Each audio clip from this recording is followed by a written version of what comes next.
From Des Moines to Olympia, many areas along Central and South Puget Sound saw flooding Tuesday from the king tide. The water was above the boardwalk, actually. The boats were higher than the boardwalk.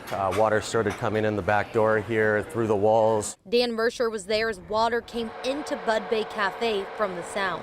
Been around town for 37 years, and I have never seen anything like this. Yesterday, water was covering their parking lot, but today, things are drying out both outside and inside. As with all water damage, we're going to have to kind of wait and see what the extent of things are and kind of plan for the future.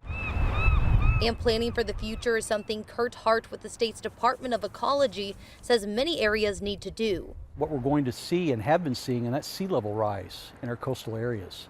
That includes Puget Sound, the Strait of Juan de Fuca, and the outer coast. He says greenhouse gases are causing sea levels to rise as well as king tides, which could be a problem in the future.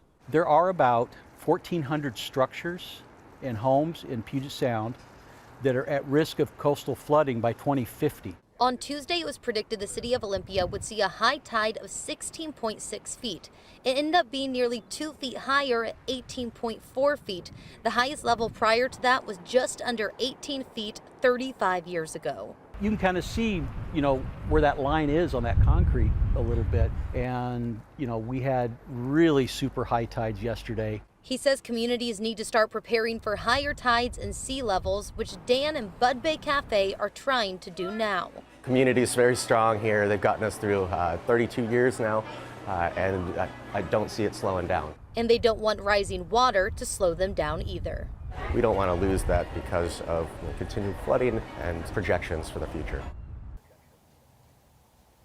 Hart says that more king tides are expected in January and that they could be similar to what we saw Tuesday, and we should expect to see more of that in the future. Reporting from Des Moines, Connor Board, King 5 News.